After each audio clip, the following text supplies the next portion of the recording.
And now it's time for Bombastic Plastic. Bombastic. Bombastic. This week, we're going to go over a classic Project Failing Flesh's debut, A Beautiful Sickness, from 2003. Now, I was not originally going to feature this album on Bombastic, but I kind of did a search through YouTube and I was kind of appalled at how little there is online about this album.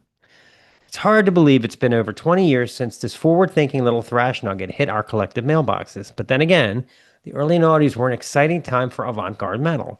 Maudlin of the Well, Today is the Day, Sleepy Time Gorilla Museum, and even Psy and Phantomas were all finding new ways to take the intensity of extreme metal and turn it on its side, add unusual textures and instruments, and just be weird in as many ways as possible. Project Failing Flesh was actually born in Virginia. The initial songwriting, the result of two brothers, Tim and Kevin 131 Gutierrez. Incidentally, Kevin is quite the engineer, having produced albums for Raven, Deceased, and The Hands of Houseavander, among others. At this point, he works out of Assembly Line Studios in Austin and boasts clients with names like Shinedown and Paul McCartney. At any rate, these two somehow came together to work with one Eric Forrest, best known for taking over bass and vocal duties for Voivod from 1994 to 2001. Even a band like Voivod wasn't immune from the anti-80s weirdness of the late 1990s, but the albums that Eric made with them, 1995's Negatron and 1997's Photos, as well as the classic live record, the massive 2000 relief Voivod Lives, steered them away from somewhat airy prog metal into a sort of dissident heavy groove style that would prove an important chapter in the band's evolution. His collaboration with the Gutierrez brothers would prove fruitful from the very beginning. The Project Failing Flesh debut, A Beautiful Sickness, was released as an independent CDR in 2003 and picked up a few months later by the Dutch label Carmageddon Media with a K, which is either the dumbest or the coolest moniker for a label of all time. And it consists of 10 songs that buck the trend of the day by keeping things short and simple. All of them are between 3 to 5 minutes, and you have to remember these were the reigning years of the CD era with hour-plus long albums from Opeth and Mars Volta and bands like that. It was all the rage. It's packed with exciting changes and unusual textures that would prove for a thrilling listen that never stops away from its metal roots.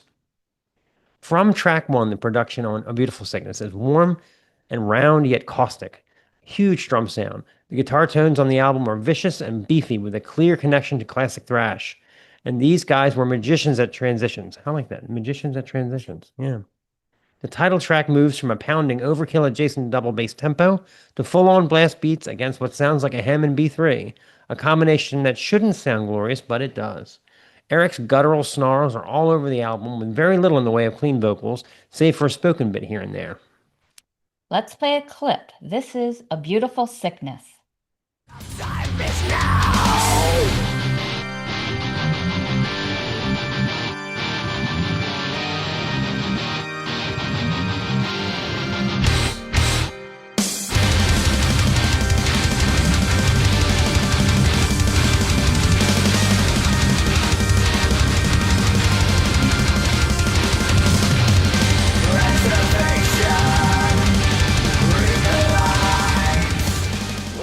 Listening to something like Planet Dead in a modern world context, iron bass lines, alluring synths, deadly chugging, and percussion that twists the tension like taffy, and all this before the first vocal.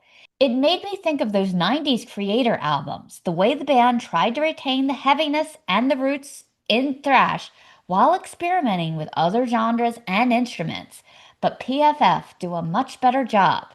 Yes, you can hear the progressive influences, you can hear the Godflesh, but the breakout riff in Planet Dead at the 2-minute mark is pure galloping thrash and it sounds glorious. The album is full of surprises and hotspots.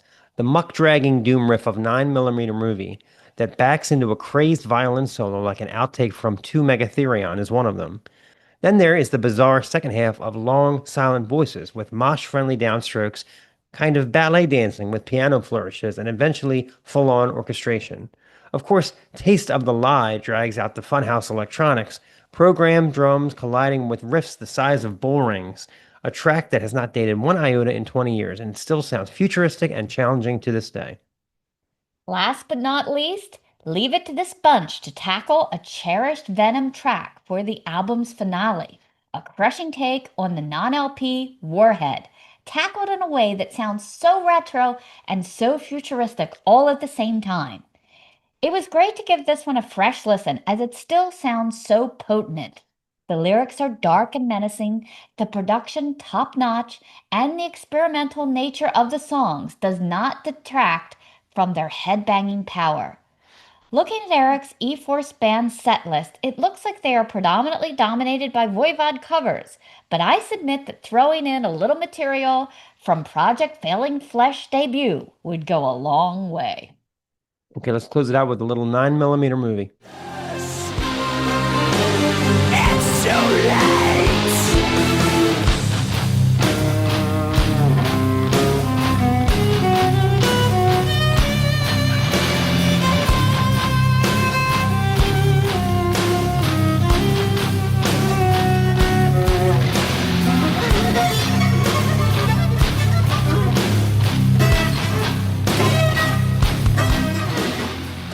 This is the Snaggletooth Extreme Metal Podcast.